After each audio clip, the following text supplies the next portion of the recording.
তোমরা সবাই তাড়াতাড়ি ওঠো, নয়তো ওই বিশাল তিমিটা জাহাজটাকে ডুবিয়ে দেবে। তাড়াতাড়ি তাড়াতাড়ি ওঠো সবাই। বন্ধু সব, তোমরা আগে ওঠো, সবাই ওঠো তাড়াতাড়ি, আমি যাচ্ছি, চলো। তুমি এসো সিন্দবাদ, আমি গেলাম। হ্যাঁ আমিও যাচ্ছি, তোমরা আগে গিয়ে জাহাজে ওঠো। দাঁড়াও, একটু দাঁড়াও, আমাকে ফেলে যেও না। দাঁড়াও, আমি তো একা রয়ে গেলাম, আমি মরে যাব। ক্যাপ্টেন, ক্যাপ্টেন, বন্ধু সব, আমাকে ফেলে যেও না ক্যাপ্টেন।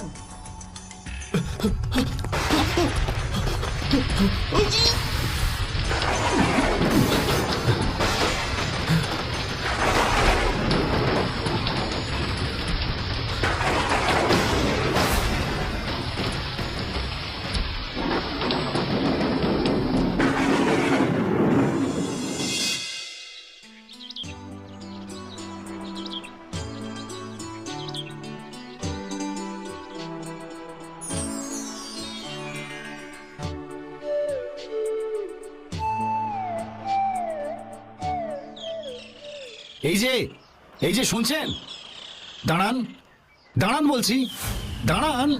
কে আপনি? আপনাকে তো এই দ্বীপে আগে কখনো দেখিনি। আপনি ঠিকই বলেছেন, আমার দুর্ভাগ্য আমাকে এখানে নিয়ে এসেছে।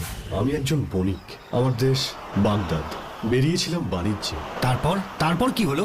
আর দুর্ভাগ্যই বা বলছেন কেন? আমাদের এই দ্বীপে তো প্রচুর বণিক তাদের পণ্য ভাণ্ডার জাহাজ ভর্তি করে নিয়ে আসে বাণিজ্যের প্রয়োজনে। আপনার জাহাজ বুঝি? না, আমার জাহাজ, আমার বন্ধুরা সব। আমাকে ফেলে যেও না, দাঁড়াও, আমি তো একা রয়ে গেলাম ক্যাপ্টেন।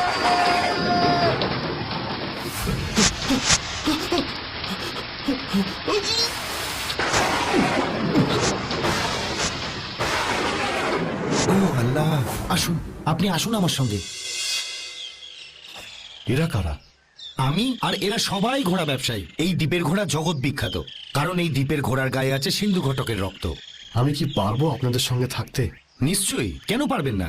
আমাদের এই দ্বীপের সুলতান মির্জান খুবই ভালো মানুষ। তিনি নিশ্চয়ই আপনার অবস্থা বিবেচনা করবেন এবং এই দ্বীপে থাকবার অনুমতি দেবেন। আমাকে একটু জল খাওয়াবেন ভাই, আমার খুব তেষ্টা পেয়েছে।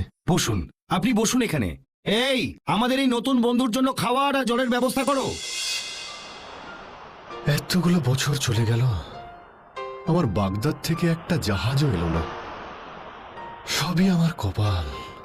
দেখি ওদের আরেকবার জিজ্ঞেস করে। এই যে শুনছেন, বলতে পারবেন বাগদাদ থেকে কোনো জাহাজ এইদিকে আসছে কিনা? না হুজুর, আমরা দেখিনি। তাছাড়া আমরা তো এসেছি একদম অন্য দিক থেকে। সবই তো জানি, তবু আমার দৃঢ় আশা